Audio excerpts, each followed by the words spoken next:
Meu nome é Letícia, e naquela época eu tinha apenas 12 anos. Era da turma B, a turma onde colocavam os alunos que não se destacavam, nem pelos olhos dos professores, nem pela popularidade dos colegas. Minha carteira era a da última fileira, canto da parede, bem perto do extintor de incêndio que nunca funcionou. Eu costumava chegar cedo demais e sair depois de todo mundo. Era mais seguro assim.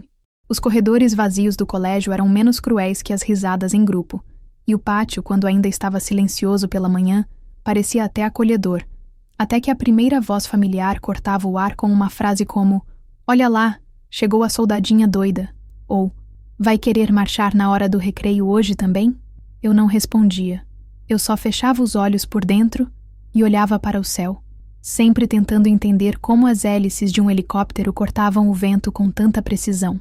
Às vezes, pensava que o barulho das pás girando poderia calar o mundo inteiro por alguns segundos. Eu era a menina que anotava as falas do noticiário militar, que sabia de cor o nome dos modelos de aeronaves usados em missões de resgate da Força Aérea, que colecionava recortes de jornal com operações feitas no interior do país. Me chamavam de esquisita, de metida, de masculinizada. Mas eu não era nada disso. Eu só sonhava. Sonhava alto demais para uma garota da turma B, cujas colegas desenhavam vestidos em agendas floridas, enquanto eu copiava as estruturas de comando das Forças Armadas com uma caneta azul já sem tampa. Minha infância não foi feita de bonecas. Foi feita de caminhadas no barro, ouvindo rádio velho com meu avô, que havia servido como mecânico da aeronáutica e me contava histórias de quando os soldados ainda tinham que empurrar avião na pista de terra. Ele foi a única figura que nunca me mandou abaixar a cabeça. Morreu cedo demais. Na escola, eu era a que ninguém convidava para as festas de aniversário. Quando chovia, as meninas populares corriam para a área coberta e cochichavam com seus cabelos perfeitamente alinhados. Eu ficava no canto da quadra, tomando chuva de propósito, tentando sentir o peso da natureza no corpo, como se cada gota fosse um sinal de que ainda dava tempo de me tornar alguém forte o suficiente para suportar o que estava por vir. Uma vez, durante um temporal, uma colega gritou do outro lado da arquibancada: "Sai da chuva, soldadinha molhada. Você nem parece menina." Todos riram, até o professor de educação física. Eu apenas respirei fundo, fechei os olhos e imaginei hélices sobre minha cabeça, o barulho cobrindo tudo aquilo.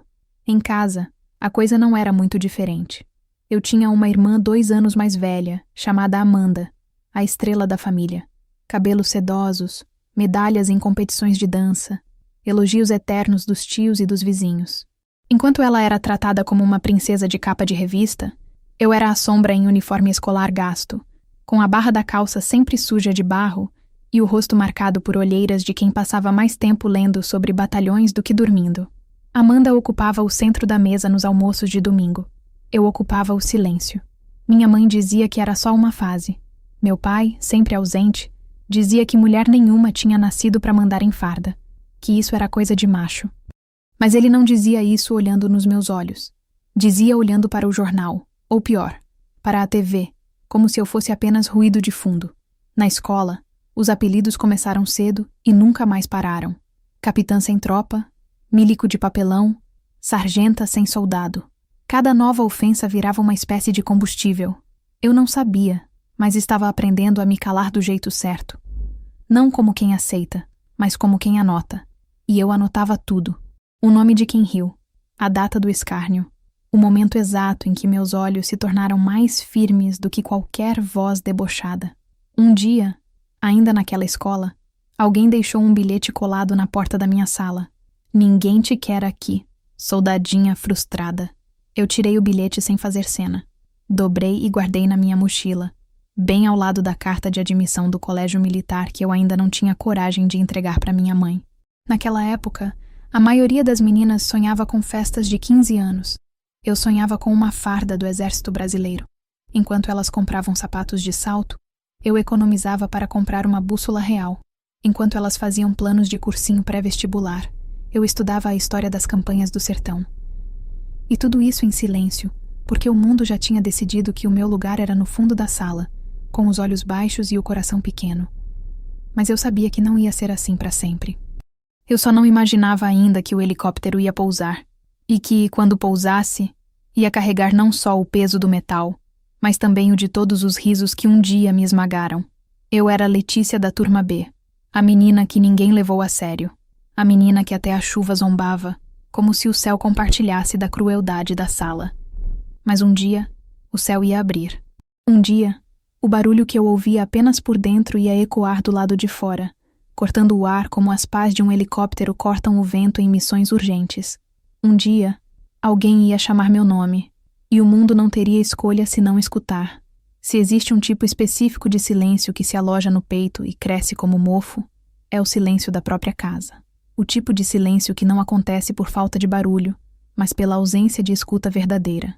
Aos 13 anos, eu já sabia o que era entrar num cômodo e ser invisível, mesmo com os pés sujos de terra da escola, a mochila rasgada escorrendo os cadernos e um olhar que buscava, mesmo sem saber nomear, algum tipo de acolhimento.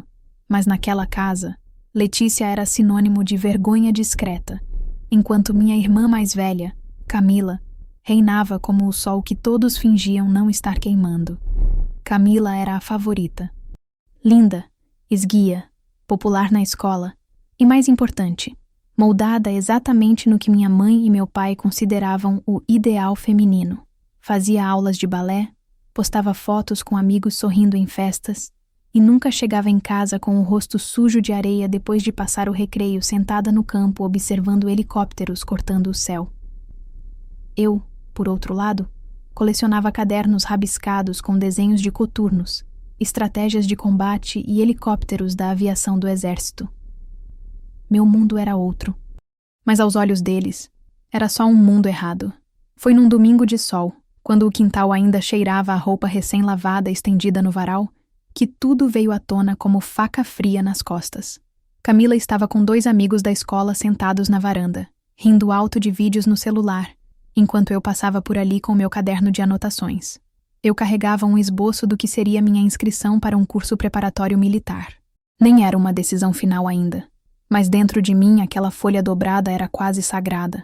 Era o primeiro passo para me aproximar daquilo que eu sonhava. A caserna, a missão, a disciplina, o comando. Não sei por que me aproximei. Talvez, em algum canto infantil do coração, eu quisesse mostrar à minha irmã que eu também tinha algo que me fazia brilhar. "Você vai fazer isso mesmo, Letícia?" Camila perguntou, com aquele tom de ironia que ela mascarava com doçura, só para parecer gentil diante dos outros. "Você... militar?" Seus 2 amigos riram. Eu apenas assenti, com as mãos apertadas sobre o papel. Foi quando ela virou o rosto e disse, sem hesitar: "Você nunca vai ser nem porteira de quartel. Imagina só. Você de farda? Ah, vai espantar até os soldados." A risada que veio depois não era dela sozinha. Era uma risada ampla, construída por anos de pequenas humilhações, ausências de parabéns, olhares atravessados e comparações. A frase atravessou meu peito como se tivesse sido dita com uma lâmina. Mas não chorei. Eu nunca chorava na frente deles. Fiquei ali, com o rosto imóvel, e simplesmente saí. Fui para o meu quarto, fechei a porta e me sentei diante da folha dobrada. A ponta estava amassada, talvez pelo suor das minhas mãos. E naquele exato instante, sem dizer uma palavra, eu soube. Não importava quantas portas me fechassem, nem quantas frases Camila repetisse como se fossem sentenças eternas. Eu faria daquela zombaria o meu combustível. Nos dias seguintes, minha mãe ignorou o assunto, como se a frase da minha irmã fosse normal, até engraçada. Meu pai nem chegou a saber. E na escola, o eco das risadas chegou até a sala B, onde os colegas comentavam discretamente que eu era a maluca que queria brincar de soldado. Ninguém entendia. Eu não queria brincar. Eu queria servir. Queria ser útil. Queria provar, não a eles, mas a mim mesma, que havia espaço para uma menina esquisita no meio da dureza da farda. E talvez, só talvez, lá eu não precisasse me encolher tanto. A frase da minha irmã nunca saiu da minha cabeça.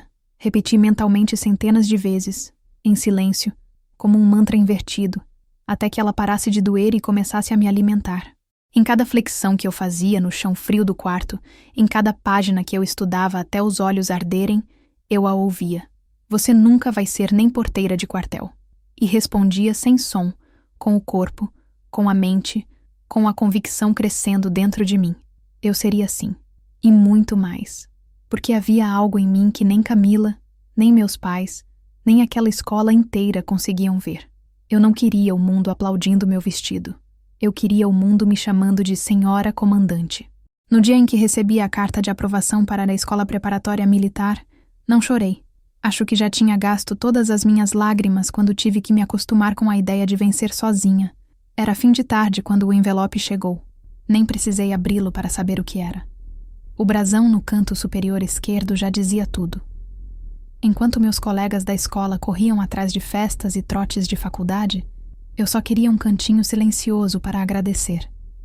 Não a Deus, não a minha mãe, muito menos a minha irmã.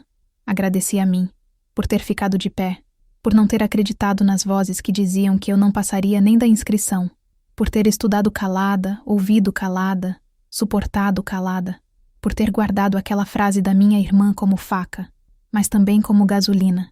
O curso começaria em poucas semanas. Antes disso, haveria uma cerimônia de entrada, um pequeno evento de boas-vindas, com juramento, instruções iniciais e a entrega simbólica do coturno. Algo simples, mas carregado de significado. Era o meu começo, e como todos os outros aprovados, eu tinha direito a convidar familiares. Recebi 5 convites impressos. Guardei um para mim e coloquei os outros 4 dentro de envelopes. Um para minha mãe, um para minha irmã, e 2 sobrando, que ficaram em branco. Não conhecia ninguém mais que me chamasse de família. Eu poderia não ter plateia, mas não teria vergonha. A vergonha sempre foi deles. Deixei os convites sobre a mesa da cozinha, com uma fitinha amarela amarrada, como mandava o regulamento. Nenhuma palavra, nenhum bilhete. No fundo, talvez esperasse um gesto mínimo, um vi, um parabéns, até mesmo um não quero ir, mas recebi apenas o som seco de papel sendo rasgado. Minha irmã entrou na cozinha, viu os envelopes e perguntou com aquele sorriso que ela usava quando ia humilhar alguém. Isso aqui é pra quê? Festa de cosplay militar? Antes que eu pudesse dizer qualquer coisa, ela puxou os convites e rasgou, folha por folha, como se estivesse esvaziando um saco de lixo. Minha mãe nem olhou. Continuou mexendo o arroz na panela como se nada tivesse acontecido, como se o sonho de alguém fosse ruído de fundo. E quando minha irmã largou os pedaços na pia, ainda disse: "Me avisa quando for trabalhar na guarita." A gente buzina. Eu subi as escadas sem responder. Já não era dor. Era silêncio petrificado. A cerimônia foi num pavilhão simples, cercado de bandeiras e palavras duras. Chovia, como quase sempre nos momentos que mais importaram na minha vida. Cheguei antes da hora, com o cabelo preso no coque apertado e a alma doendo num lugar que eu já nem sabia nomear. Enquanto os outros entravam acompanhados de pais, mães, irmãos tirando fotos e filmando com celulares trêmulos de orgulho, eu fiquei no fundo, sem companhia, sem flores, sem abraços, mas com um peito que só não explodia porque já tinha sido esvaziado tantas vezes. Na hora da entrega do coturno, chamaram meu nome. Levantei, caminhei até o oficial responsável e recebi aquele par de botas como quem recebe uma medalha invisível. Ninguém aplaudiu por mim, mas eu ouvi por dentro. Eu mesma. A Letícia de 19 anos, que nunca tinha sido olhada de verdade, estava ali, pisando em terreno firme pela primeira vez. Depois da cerimônia, os cadetes saíram para fotos com as famílias. Eu me virei discretamente, saí por uma porta lateral e caminhei até a parada de ônibus.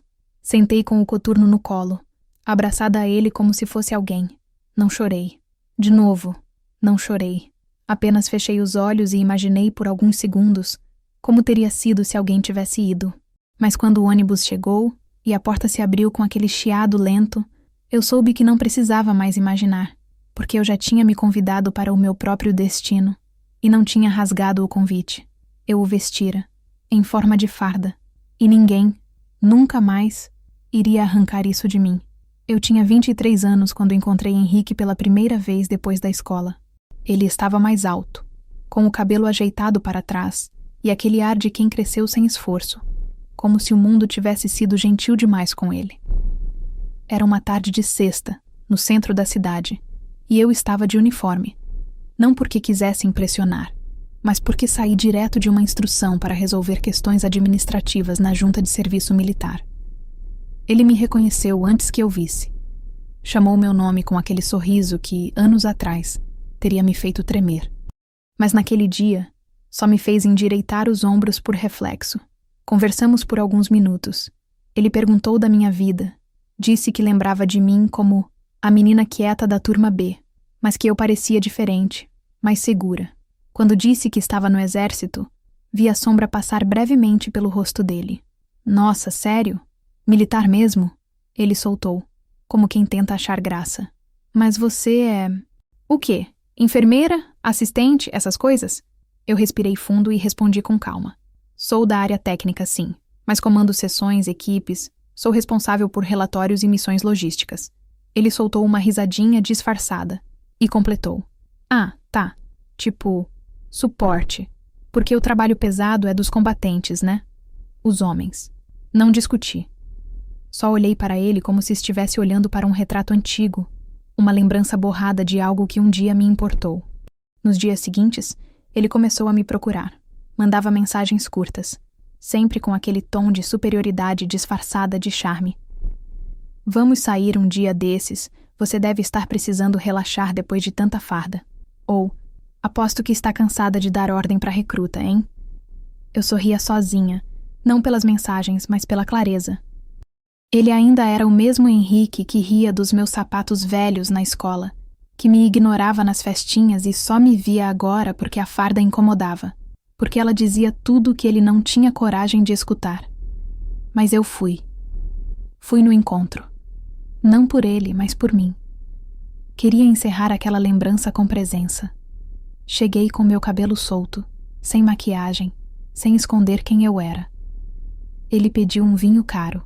Falou das viagens, do cargo no escritório do pai, dos projetos de investimento. Até que disse, mas me diz, você vai ficar nisso para sempre? Esse negócio de exército, quartel, missão no mato? Porque sei lá, mulher que fica muito tempo nisso aí, depois não arruma mais ninguém sério. Os caras se assustam. Eu engoli seco. Não a bebida, não a comida, mas aquele velho gosto de invisibilidade temperado com condescendência. Olhei nos olhos dele e perguntei, você se assusta, Henrique? Ele não respondeu. Fingiu que não entendeu. Mexeu no guardanapo. Murmurou algo sobre só estar tentando ajudar. A conta veio rápido. Paguei a minha parte. Levantei antes que ele pedisse desculpa. E naquele mesmo fim de semana, pedi transferência para um curso de aperfeiçoamento. Não por raiva, mas por foco. Era como se aquele encontro tivesse sido o último teste antes de subir mais um degrau. E eu subi. No mês seguinte, participei de uma instrução no interior. 20 dias sem sinal, sem conforto, sem aplauso. Mas quando voltei, havia uma carta me esperando. Era dele, escrita à mão, como se isso bastasse para parecer sincero. Dizia que havia pensado muito, que talvez tivesse sido duro, que só não queria me ver sofrendo num ambiente que não valoriza mulheres. E terminou com a pérola. Você merece um trabalho de verdade. Rasguei a carta em 4, como tinham feito com o meu convite anos antes. Só que dessa vez, foi com gosto. O trabalho de verdade, Henrique, era esse. Era vestir uma farda pesada com orgulho. Era estudar em silêncio enquanto os outros riam. Era comandar uma tropa, fazer o certo mesmo sem plateia. Era acordar às 4 e dormir à meia-noite, sabendo que ninguém ia bater palma, mas que o país funcionava melhor por minha causa. Eu era, sim, técnica, mas era também tática, estratégia, comando. E se isso não bastava para ser vista, então era sinal de que meus olhos estavam voltados para outros céus. O dia começou com um rádio desligado. Isso, por si só, já deveria ter sido o primeiro sinal. No quartel, rádios não se calam sem motivo. Ou estão em manutenção, ou há algo errado demais para se querer ruído. Quando recebi a ordem para deslocar com a equipe para o interior de Minas, não me disseram muita coisa. Enchente, risco de isolamento, desabamento de ponte. Coisas soltas, fragmentadas, mas suficientes para entender que não era um treinamento comum. Quando cheguei à região de Resplendor, as imagens pareciam tiradas de um jornal de guerra. Casas afundadas até a janela, postes deitados como corpos sem socorro, e um silêncio de lama cobrindo tudo o que costumava ser cidade. Assumi a coordenação da operação junto com 2 oficiais de patente superior, mas ao longo do segundo dia, um deles foi evacuado por exaustão e o outro, um major, se perdeu tentando cruzar o rio com parte da equipe. Fiquei. Por decisão, por coragem, por ausência de opção. Foram 78 pessoas resgatadas em 3 dias. Famílias inteiras presas em telhados, crianças com hipotermia, idosos com oxigênio improvisado. A logística era precária. 3 viaturas de apoio, um helicóptero que vinha e ia quando o tempo deixava, rádios que só funcionavam quando queriam. Mas a tropa me ouvia e obedecia. Não porque minha voz fosse a mais alta, mas porque eu falava com precisão. Aprendi ali que a autoridade não se grita, se demonstra.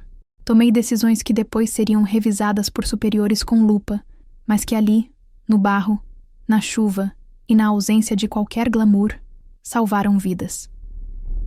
Dormi sentada em banco de viatura, acordei com as botas molhadas grudadas na pele, escrevi relatórios com lanterna na boca. Recebi o primeiro capitã, dito por civis com olhos marejados. No 4º dia, a imprensa chegou.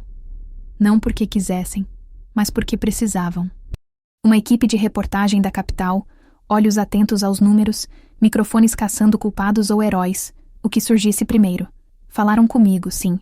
Me perguntaram como foi liderar. Se eu tinha medo. Se ser mulher dificultava.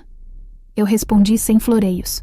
Medo é quando a água passa da janela e você ainda tem criança chorando no andar de cima. Ser mulher não muda nada quando você é a única pessoa que sabe usar um rádio quebrado para pedir resgate.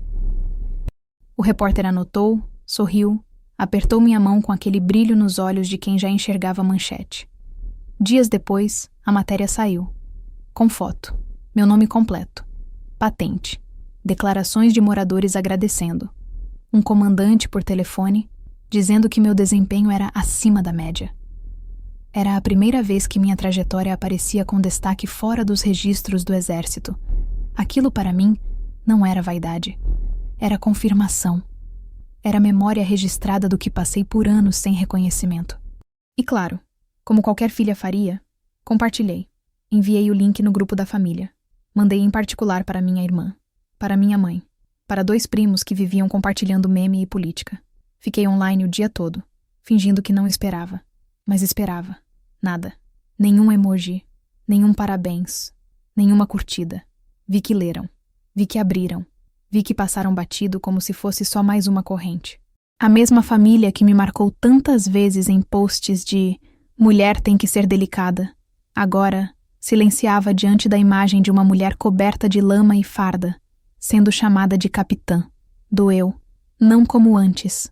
Não como quando rasgaram o convite da minha primeira formatura ou riram do meu crachá na festa de família. Doeu de outro jeito, uma dor mais madura, cansada, como quem já esperava, mas ainda assim queria acreditar. Eu não chorei, mas fiquei muito tempo parada olhando a tela do celular. O silêncio deles, mais uma vez, gritava que, para aquela gente, eu só teria valor se fosse algo que coubesse no molde deles. Uma mulher delicada, vaidosa, com um emprego normal e que aceitasse ser elogiada por saber seu lugar. Eles sabiam onde eu estava, sabiam o que eu fiz e escolheram calar. Mas sabe o que me surpreendeu? Os comentários de desconhecidos. Gente da cidadezinha, soldados de outras unidades, até uma menina de 13 anos que me escreveu no direct. Quero ser como a senhora. Aquilo valeu mais que qualquer curtida de primo que só liga para churrasco. A foto virou referência em uma campanha interna do Exército sobre mulheres em missão. Meu nome entrou nos quadros de mérito da brigada. E dias depois, recebi a convocação para curso de ascensão. Capitã, com nome grifado. Não precisei esfregar na cara de ninguém. Não mandei de novo o link. Não insisti. Porque entendi ali que tem conquistas que não são para serem validadas, são para serem vividas. Eles continuaram a fazer silêncio. Mas a cidade falou. Os soldados falaram. A tropa me aplaudiu. E pela primeira vez, me senti em paz com o peso da farda. Eu não esperava aquele e-mail. Estava entre relatórios, fardada, cabelo preso em coque apertado, e a pasta lotada de notificações quando o aviso do remetente piscou no canto da tela. Reunião de ex-alunos. Turma B, 10 anos depois. Não era a primeira vez que tentavam reunir o pessoal do colégio, mas era a primeira em que meu nome aparecia destacado entre os convidados. Achei curioso. Talvez alguém tenha lembrado que eu existia. Talvez fosse apenas um algoritmo puxando dados antigos. Mas ali estava. Meu nome, minha foto da época da escola, o texto formal e plastificado com frases como reconectar amizades e celebrar trajetórias. Pensei em deletar. Pensei em ignorar. Mas uma coisa ficou reverberando. E se eu fosse? Não para me vingar, nem para provocar, mas porque eu podia. Porque eu tinha vencido sem que ninguém ali percebesse. Porque o que me chamavam de fase virou carreira, farda, patente. Porque eu queria ver nos olhos deles se ainda me chamariam de a esquisita da turma B. Aceitei o convite 2 dias depois. No formulário online, onde pediam ocupação atual, escrevi apenas militar ativa, capitã do Exército Brasileiro. Sem floreios, sem ironia. Apenas verdade. Recebi resposta imediata com felicitações formais e um lembrete. Traje esporte fino. Ri. Eu tinha mais coturnos do que saltos, mas daria um jeito.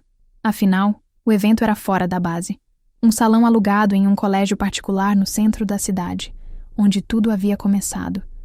Onde, anos atrás, eu ouvia risos abafados enquanto comia sozinha na escada dos fundos, onde um dia, na chuva, minha irmã havia me ignorado na frente dos outros só para não ser associada à aberração da escola.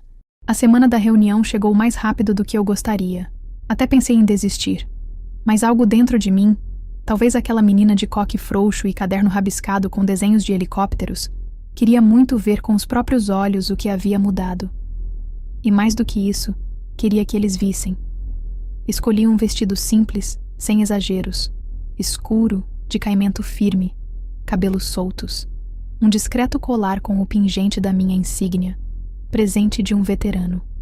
Era meu jeito de ir à paisana sem deixar de ser quem me tornei. Quando cheguei, uma recepcionista me entregou um crachá com meu nome de colégio e uma fita amarela. Essa cor é para os que se destacaram na turma, disse sorrindo. Agradeci, mas sabia. Aquele crachá era piada, ironia. Eu não havia me destacado para eles. Eu havia desaparecido. Fui a sombra da sala, o silêncio que ninguém ouvia. E agora, uma década depois, estavam tentando me rotular como destaque, só porque constava no convite. O salão estava cheio. Balões discretos, música ambiente, garçons com bandejas. Parecia mais uma festa de escritório do que uma celebração de juventude. Vi rostos que envelheceram melhor do que eu esperava, outros que não envelheceram nada, e rostos que não mudaram nem no olhar, ainda carregavam o riso fácil de quem nunca foi ferido. Minha irmã estava lá, claro, de vestido vibrante, maquiagem impecável, cercada por gente rindo alto demais. Ela me viu e hesitou, fingiu surpresa. Me cumprimentou com um abraço falso, gelado. Até que enfim largou essa coisa de quartel, né? Ela disse, como se a frase fosse uma piada inofensiva. Um homem ao lado riu. Outro completou. Veio de férias da caserna? Gargalhadas. O salão não se calou, mas aquela parte da mesa pareceu crescer em volume. Vi um conhecido antigo que já foi meu crush na adolescência. Hoje barrigudo, usando blazer apertado. Rir como se me ridicularizar ainda fosse instinto automático. E então veio a frase. Assim que atravessei o salão, alguém gritou, talvez achando que eu não ouviria. A soldadinha resolveu brincar de civil hoje. E outra, uma voz feminina familiar, respondeu em tom alto. Aposto que até esqueceu como segura a arma. A gargalhada da mesa foi como um estalo. Fiquei parada por alguns segundos. Eu poderia rir junto, fingir que não era comigo, fingir que era piada, mas não era. Era a velha humilhação de sempre, disfarçada de nostalgia. Não respondi, não reagi. Sentei numa das mesas mais afastadas, de onde dava para ver todos sem precisar me exibir. Vi minha irmã me encarar 2 ou 3 vezes. Vi meu ex passando com uma mulher do lado, fazendo questão de não olhar. Vi gente cochichando. Mas também vi algo que eles não esperavam. Minha calma. Minha postura. Eu não estava ali para confrontar. Estava ali porque podia. Porque nada daquilo me feria mais. E porque, sem saber, aquela reunião seria lembrada para sempre por algo que ninguém esperava. A noite parecia se esticar com uma delicadeza cruel, como se cada minuto ali dentro tivesse sido desenhado para testar os limites da minha paciência. O salão estava agora mais cheio, a música um pouco mais alta, os copos mais vazios e as máscaras mais soltas. As pessoas sorriam com os dentes, mas os olhos cansados entregavam o tédio e a superficialidade daquele encontro que prometia reconectar a turma, mas só servia para os mesmos de sempre reforçarem os papéis que achavam que ainda lhes cabiam. Eu era, claramente, a presença dissonante, a peça fora do molde. O corpo estranho que eles preferiam encaixar no passado, que lembravam do que aceitar no presente que desconheciam. Minha irmã, sentada no centro da mesa mais barulhenta, parecia um pavão em posição de desfile. Falava alto, gesticulava mais alto ainda. E, entre uma taça e outra, não perdia a chance de reforçar, para quem quisesse ouvir, que agora trabalhava com eventos corporativos, que viajava o país inteiro e que sim, estava de olho em uma vaga internacional. Sua voz atravessava o salão como uma flecha, sempre tentando alcançar mais ouvidos do que conversas. E sempre que ela cruzava o olhar comigo, vinha acompanhada de um sorriso enviesado, meio zombeteiro, como se cada gesto dela fosse uma cutucada passiva-agressiva em mim. Até que veio o comentário. Foi quando um dos rapazes da antiga panelinha se aproximou da mesa onde eu estava. Sozinho, talvez guiado pelo álcool ou pela nostalgia tola de reviver velhas dinâmicas. Ele me olhou com uma mistura de espanto e superioridade contida, como se estivesse calculando se valia a pena recomeçar aquele antigo jogo de escárnio. Caramba! Até que você ficou bem de civil, ele disse, forçando um tom de galanteio barato. Mas esqueceu de atualizar o crachá, capitã? Ainda tá com aquela cara de sim, senhor, de quem não sabe se divertir. Ele deu uma risada seca, esperando cumplicidade. Ninguém riu com ele, mas a gargalhada explodiu alguns segundos depois, na mesa central. Minha irmã, rindo com o copo erguido, ecoou. Aposto que ela ainda anda em linha reta até no shopping. A mesa inteira gargalhou. Um riso coletivo, alto, exagerado, que parecia mais um esforço desesperado para manter acesa a chama de uma hierarquia antiga, onde eles eram os normais e eu, a aberração funcional. A piada virou combustível para outras. Será que ela ainda dorme com o coturno? Você já gritou sentido pro namorado? Imagina ela em um date mandando o cara fazer flexão. Cada frase vinha como uma rajada, entremeada por risos que, aos poucos, começaram a parecer forçados, como se até eles percebessem que aquilo já não fazia tanto sentido assim. Eu não respondi. Não desviei o olhar. Não mudei minha postura. Continuei ali, ereta, observando. Cada palavra deles me escorria pelos ombros como chuva em lona de caminhão militar, barulhenta, fria, mas incapaz de penetrar. Não porque eu era imune, mas porque eu tinha vivido coisa demais, marchado sob sol demais, comandado silêncio demais. Eu era feita de um aço que eles nunca conseguiriam moldar. Algumas pessoas do outro lado do salão começaram a notar. Não as do riso fácil, mas os que sempre estiveram na borda. Os que não riam nem zombavam. Os que lembravam de mim vagamente como a garota que desenhava hélices no caderno e desaparecia nos intervalos. Uma ou duas pessoas se aproximaram, discretas. Uma mulher que lembrava vagamente meu nome disse que tinha lido sobre uma capitã que liderou um resgate no litoral. Outra perguntou se era verdade que eu havia sido promovida recentemente. Respondi com simplicidade, sem orgulho inflamado. Apenas fatos. E pela primeira vez naquela noite, percebi um tipo diferente de silêncio. Não o silêncio da zombaria, mas o da atenção. Mas do outro lado, a festa seguia. O ex, agora visivelmente desconfortável, evitava me olhar. Minha irmã, percebendo que seus ataques já não reverberavam como antes, começou a perder a graça. Seu riso foi se tornando mais curto, mais seco. E então, em uma última tentativa de manter a pose, ela ergueu a taça mais uma vez e bradou: "Vamos brindar à nossa turma e à nossa soldadinha favorita que finalmente aprendeu a sair do quartel." A voz dela ecoou. Algumas palmas tímidas surgiram, mas ninguém repetiu o brinde. Foi nesse momento que ouvi o som. No início, parecia apenas o eco distante de um motor, abafado pelo som ambiente. Mas então o barulho ganhou forma, intensidade. Um zunido cortante que vinha do céu e fazia vibrar as vidraças. Alguns convidados começaram a se levantar, curiosos. Outros saíram para o jardim. E quando o helicóptero surgiu sobre o prédio, todos congelaram.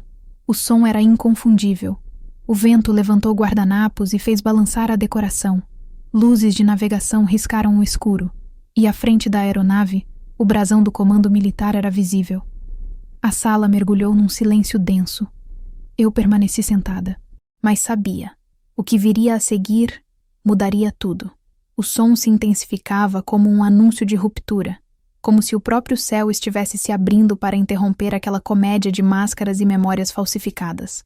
O zunido grave cortava o ar como um apito de comando, e até os mais bêbados pareciam ter despertado da embriaguez coletiva que fazia da reunião da turma um teatro mal encenado. As taças tilintavam com o leve tremor do prédio. Guardanapos começaram a voar. Os balões da decoração flutuaram para cima com o deslocamento de ar. Um garçom deixou cair uma bandeja, e quando o vidro da janela lateral tremeu pela primeira vez, todos se viraram para olhar, como se o som da hélice fosse algum tipo de entidade antiga cuja chegada ninguém esperava, e muito menos estava preparado para enfrentar. A princípio, o helicóptero não era visível, apenas o som e o vento, que pareciam vir de todos os cantos do céu ao mesmo tempo. Mas então as luzes começaram a desenhar sombras no salão. Um farol oscilou pela parede. Outro varreu o chão de madeira como uma lâmina de luz. E por fim, uma das janelas da lateral direita sacudiu com força e se abriu com violência. O vento invadiu o espaço como se quisesse expulsar os fantasmas daquela sala de uma vez por todas. As cortinas se ergueram como bandeiras em guerra. O vestido da minha irmã foi lançado contra a perna de uma colega. As folhas dos convites jogados nas mesas voaram como pequenos pássaros cegos. E então, por entre o barulho cortante das hélices, ouvi-se a primeira voz humana, desde que o silêncio tomara conta. Tem um helicóptero pousando aqui? A multidão correu para as janelas. As risadas cessaram. Os celulares se ergueram. Todos queriam registrar o que parecia um evento fora do script daquela noite morna. O helicóptero, pintado com as cores do Comando Militar do Planalto, girava lentamente sobre o campo de futebol da escola antes de tocar o solo com precisão milimétrica. O brasão reluzia mesmo sob as luzes artificiais. O piloto, impassível, aguardava. E então, a lateral da aeronave se abriu. Um oficial de farda impecável, com distintivos visíveis e postura ereta, desceu com passos firmes e dirigiu-se diretamente ao salão, acompanhado por um segundo militar que parecia segurar um documento em mãos. Dentro da sala, ninguém sabia o que fazer. Alguns voltaram a se sentar, constrangidos. Outros continuavam em pé, mas agora, em silêncio absoluto. Minha irmã, que segundos antes era o centro das atenções, recuou um passo e olhou em volta, como se esperasse que alguém confirmasse que aquilo tudo era uma brincadeira, uma pegadinha talvez. O ex, que estava ao fundo com um copo na mão, deixou a bebida escorregar por entre os dedos, molhando o carpete com um estrondo abafado. O som do vidro se estilhaçando parecia ter sido a última nota da velha sinfonia que todos ali tocavam há anos. O oficial entrou no salão. Alto, olhos fixos, mandíbula cerrada. Não pediu licença. Não pediu silêncio. Simplesmente entrou como quem já sabia exatamente quem procurava.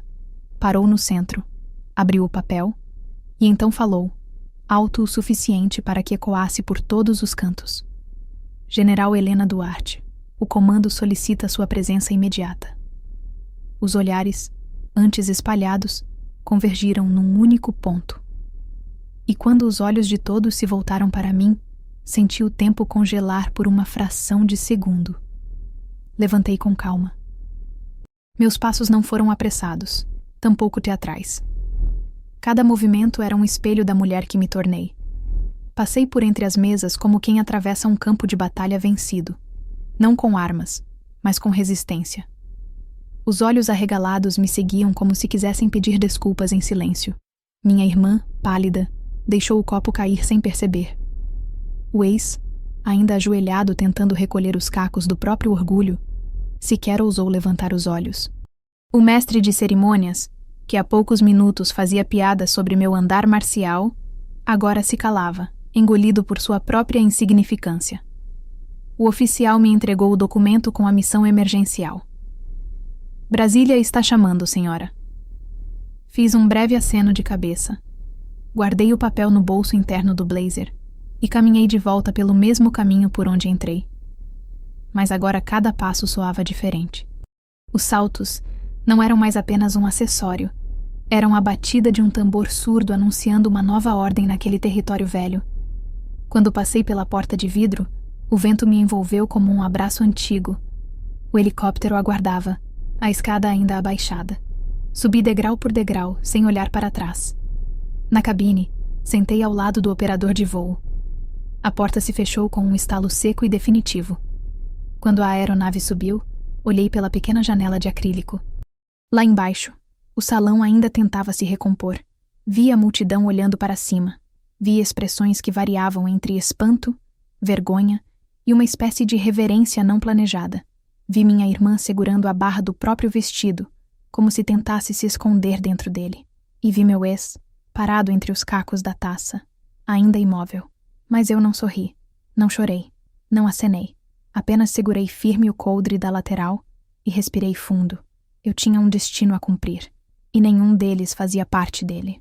O som das hélices ainda ecoava dentro da minha cabeça mesmo após a porta se fechar, como se o próprio ar tivesse ficado marcado por aquela convocação que nenhum dos presentes jamais esqueceria. Ali, na cabine do helicóptero, enquanto a luz vermelha do painel pulsava como um batimento cardíaco sincronizado com o meu, eu podia sentir a vibração da turbina costurar meu passado ao presente em camadas silenciosas e definitivas. A missão era urgente, sim. Brasília havia chamado, e eu sabia que aquilo não era só uma coincidência de agenda, mas um símbolo, uma peça final que o destino colocava com precisão cirúrgica no tabuleiro daquela história inacabada. Era como se o universo tivesse esperado exatamente aquele dia, aquela hora, aquele salão, para resolver uma dívida antiga entre mim e todos os olhos que um dia me viram como menos. O helicóptero subiu rápido, inclinando a aeronave com força para a direita, o que me deu uma última visão daquele prédio onde as risadas tinham secado como vinho velho. A imagem do salão se reduzia a uma mancha, mas eu ainda conseguia ver os vultos. Minha irmã junto à porta, os cabelos bagunçados pelo vento e o rosto pálido. O ex, ainda perto da mesa onde a taça havia caído. E o grupo todo olhando para cima, como se esperassem algum aceno, alguma explicação, algum gesto de que eu ainda era a mesma de antes. Mas eu não era, e nunca mais seria. O oficial que me acompanhava abriu a pasta e me entregou o documento completo da convocação. Li com olhos atentos, mas sem pressa. Sabia que era importante, mas naquele momento, a leitura servia também como âncora. Cada linha, cada parágrafo técnico sobre movimentação de tropa, sobre reorganização tática, sobre reuniões com o alto comando. Tudo isso era mais do que protocolo. Era linguagem de pertencimento. Era a confirmação oficial, com carimbo, papel timbrado e assinatura digital, de que eu pertencia àquela nova estrutura, aquele outro universo que por tantos anos zombaram quando eu só tinha livros na mochila e disciplina na alma. Pousamos no heliponto central da guarnição de Brasília em menos de 40 minutos. A equipe já me aguardava no pátio, e o comandante da base, um general com 20 anos de serviços prestados, bateu continência assim que meus pés tocaram o chão. Retribuí com firmeza. Ali, meu nome não causava silêncio constrangido, nem piadas de corredor, nem apelidos em grupo de WhatsApp. Ali, meu nome era sinônimo de liderança. Ali, General Helena Duarte não era uma surpresa, era um posto de honra. A reunião foi imediata. A sala, austera e precisa, tinha painéis com mapas estratégicos e telas exibindo dados atualizados. Fardas impecáveis se alinhavam às cadeiras. Eu entrei e todos se levantaram. Havia uma pauta séria. Uma operação emergencial na fronteira exigia realocação de comando e liderança de alto escalão. Meu nome havia sido o primeiro indicado pelo gabinete. A responsabilidade era imensa, mas eu a recebia com a mesma serenidade com que havia cruzado aquele salão de ex-alunos, sabendo que nada, Absolutamente nada havia sido dado. Tudo foi conquistado passo a passo, coturno por coturno, ordem por ordem, sem atalhos. Após 2 horas de briefing, minha participação se encerrou com a leitura final da designação. Um dos generais mais antigos se virou para mim e disse: General Duarte, sua condução nesta missão servirá de base para o relatório que seguirá diretamente ao Ministério. Assenti. A missão me esperava no dia seguinte. Mas naquela noite, algo ainda precisava se concluir. Uma pequena costura final na pele cicatrizada. Pedi liberação para fazer uma parada de 15 minutos no caminho de volta. A aeronave foi redirecionada com rapidez. O piloto, ao me ver quieta, disse apenas: Entendido, senhora. Não era uma conversa. Era uma espécie de respeito silencioso que se constrói com o tempo. E com feitos. Voamos por mais 20 minutos até sobrevoarmos novamente aquela cidade onde a reunião ainda acontecia.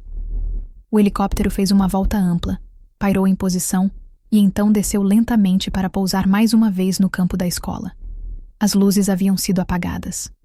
Restavam apenas os refletores noturnos da área externa e a música baixa tocando nas caixas do jardim. A festa havia continuado, como se fingissem normalidade. Quando a aeronave pousou pela segunda vez, os poucos que ainda estavam lá saíram para ver.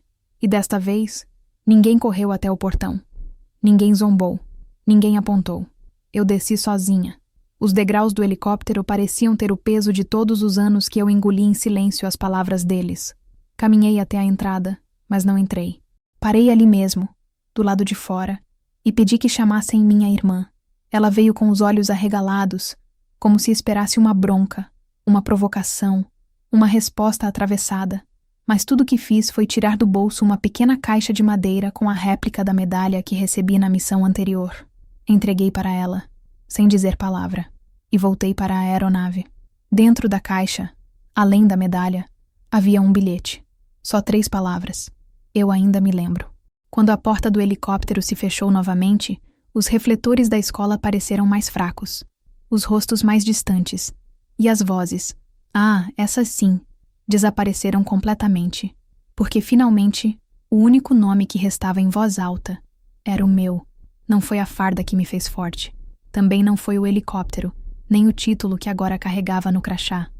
O que me fez forte foi ter sido deixada sozinha tantas vezes e ter permanecido em pé mesmo assim. Foi ter caminhado no meio da lama com o nome escrito em silêncio por dentro, como um código que ninguém mais precisava ver. E agora, ali, enquanto o helicóptero voltava a subir, com as hélices cortando o céu escuro como se abrissem uma nova estrada no ar, eu finalmente compreendia que a justiça que sempre imaginei não era feita de palavras ditas, mas de olhares contidos, de bocas que não sabiam mais o que dizer, de silêncios que gritavam aquilo que minha alma esperava há anos. Do alto, pela janela da aeronave, eu os vi de novo. Os mesmos rostos, o mesmo pátio. Minha irmã ainda segurava a caixa de madeira que eu deixei em suas mãos. Ela não havia aberto, apenas apertava contra o peito, como se temesse que qualquer movimento pudesse desmanchar o peso daquilo. Ela estava imóvel, e pela primeira vez em muitos anos, seus olhos não buscavam plateia. Estavam voltados para dentro. E foi nesse exato segundo que entendi. Ela não precisava dizer nada, porque havia naquele silêncio uma confissão que ecoava mais fundo que qualquer desculpa. Ao lado dela, meu ex permanecia sentado no mesmo banco onde havia rido de mim anos antes. O copo na mão ainda meio cheio, a postura curvada, os olhos perdidos. Não havia culpa nele, apenas ausência. Ele parecia estar revendo tudo ao mesmo tempo. A escola, o início do namoro, as palavras que disse, os convites que ignorou, a frase cruel no ouvido dizendo que meu trabalho não era de verdade. E agora, ali, diante de uma realidade impossível de negar, ele parecia pequeno, como se a sala que um dia achou dominar tivesse encolhido ao redor dele. E eu não sentia raiva, nem alegria. Sentia apenas uma espécie de alívio, como se tivesse finalmente colocado algo no lugar exato. O helicóptero se afastava da escola e subia em rota direta. Do alto, as ruas ganhavam nova proporção. Os carros pareciam miniaturas, as casas como caixas de papelão enfileiradas. A cidade que tanto me moldou agora parecia caber dentro da palma da mão.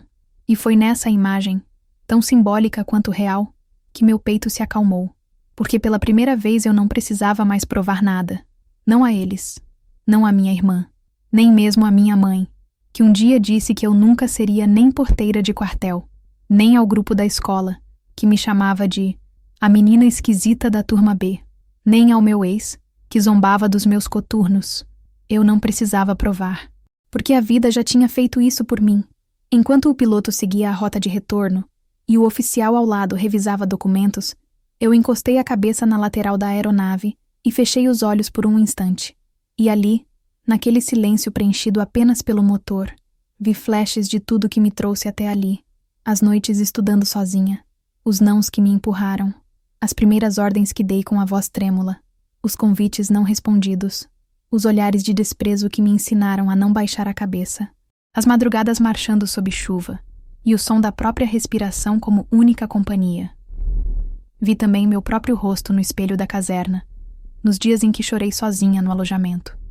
E depois, enxuguei as lágrimas com o dorso da mão para não borrar o nome na farda. E por fim, vi o rosto daquela menina de 14 anos, olhando para cima no pátio da escola, olhos fixos num helicóptero distante, sonhando com um lugar que nem sabia se existia. Ela agora estava ali, comigo, dentro dessa cabine, e ela também sorria. A descida em Brasília foi suave. A noite já avançava e as luzes da base refletiam sobre o metal da fuselagem. Quando pisei novamente em terra firme, o protocolo voltou. Com ele, a missão, os documentos, as decisões. Mas algo dentro de mim havia mudado de forma irreversível. Não era mais apenas sobre cargos, patentes, condecorações. Era sobre fechamento, sobre ter vencido, não apenas no mundo militar, mas dentro do próprio ciclo que me formou. Nos dias que se seguiram, recebi dezenas de mensagens, da equipe, de colegas, até de oficiais de outras regiões. Algumas elogiavam minha postura no chamado urgente. Outras falavam da repercussão do vídeo gravado acidentalmente no momento em que meu nome foi chamado no salão da escola. Sim, alguém gravou. E o vídeo viralizou. A frase dita pelo oficial: "Senhora General, Brasília está chamando", agora circulava nas redes como símbolo de virada. Até um jornalista entrou em contato pedindo entrevista. Eu recusei, porque não queria explicações públicas. A resposta que eu precisava já havia acontecido. Estava no olhar da minha irmã, no rosto do meu ex, e no silêncio daquela sala onde, por anos, me fizeram sentir menor. Semanas depois, numa tarde comum, recebi um envelope manuscrito no alojamento. Era da minha irmã. Não tinha muito. Apenas uma foto nossa, ainda crianças, e uma frase no verso: "Você chegou lá, e eu vi". Guardei a foto na minha gaveta. Ao lado da caixa de madeira com a réplica da medalha, a original estava em exposição, mas aquela cópia, agora simbolizava outra coisa. Simbolizava que algumas vitórias não precisam de troféus. Elas só precisam ser sentidas no silêncio, no exato momento em que você vira de costas, caminha com firmeza e percebe, sem precisar ouvir, que todos finalmente entenderam quem você sempre foi.